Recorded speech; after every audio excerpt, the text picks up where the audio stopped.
Hey, what's going on guys? Leroy from CMI. And it's been a pretty big couple of years for ROLI. We've seen the introduction of the Seaboard Rise 25 and 49 key keyboard controller with their Equator software, which introduces the 5D touch concept and the MPE technology, allowing users to expressively play sounds in pretty new and interesting ways. And last year we saw the introduction of the LightPad block, which is a modular music playing surface which is designed to connect to your iOS app on your iPhone or iPad. And then followed later in the year by the Seaboard block, which is a 25 mini key version of the Rise 25.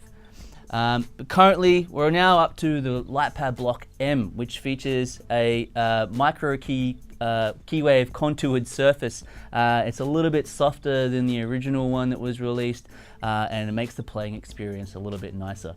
But the software itself has been updated quite significantly, so it's probably a good idea to take a little bit of a look at how these features work with the controllers and see what's going on under the hood.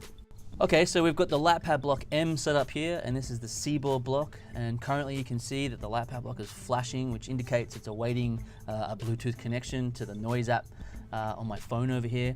So the first thing I'm going to do is I'm going to connect them together, and you only need to connect one block together and then snap the other one to the next block for them both to achieve a Bluetooth connection. So I'm going to go to my phone, hit Studio, and then tap on the Bluetooth icon up in the top corner. That's connected, and now all I need to do is snap my LightPad block, and now we have a Bluetooth connection.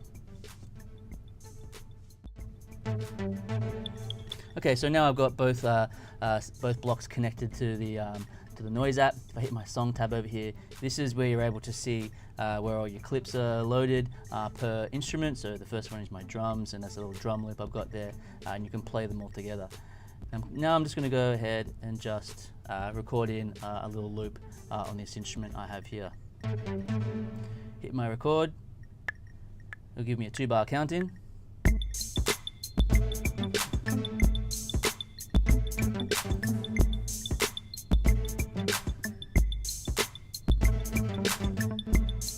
Cool. Now one of the new features in the updated software is we're actually able to do overdubs.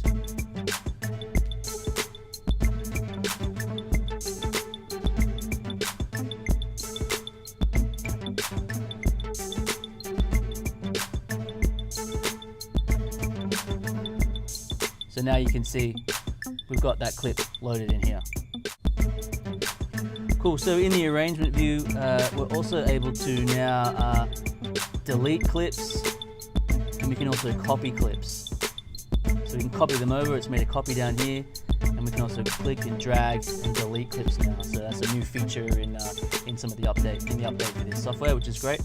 And we also have a little track mixer, so now we can attenuate the levels of each individual instrument.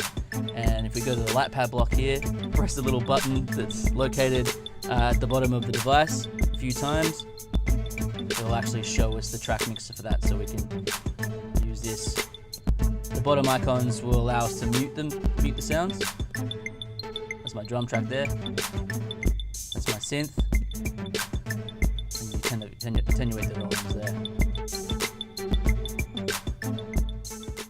So this pattern copy feature is really handy. It means that we can copy the patterns over, make a duplicate of it, and then add some variation to the next one. So maybe I'll go ahead and overdub some snares on this second drum clip I've got here. Use this button to move over to my drum track. Hit my instrument tab, select my drums, and then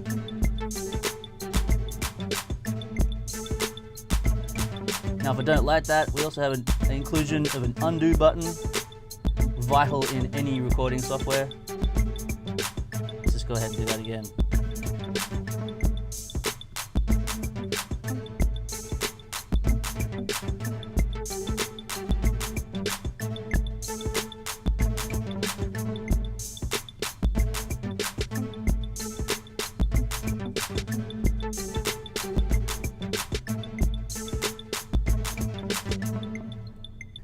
Cool, so you can see here there's some cool new workflow features included in the software as far as being able to put all your sounds together and record them in better ways and duplicating the clips, which is very handy. But by far my favorite inclusion or update in this software is the ability to be able to export our project in different ways. So if we hit export here, we can either choose loops, which means it will export our entire session as individual WAV files, loops that we can then drag into any digital audio workstation.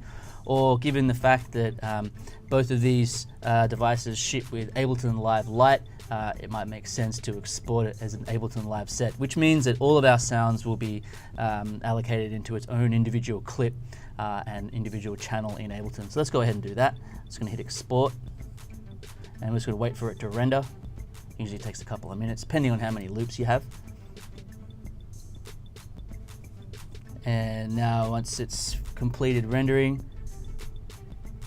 it will show up with a few different options in which you wish to kind of send your project. And if you're a Mac user, you're able to actually airdrop your project from your phone to your computer.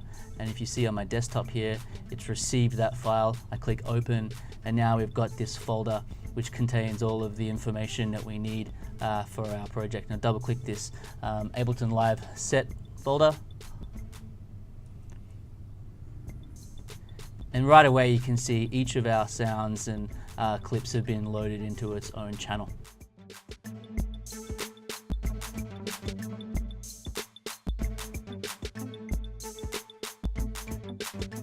Now you might notice I'm using Ableton Live 10, the beta version, but it's only a couple of weeks away until the full version of Live 10 is released anyway. So thanks for watching the video, guys. If you have any questions, please feel free to comment below and stay tuned for more upcoming videos.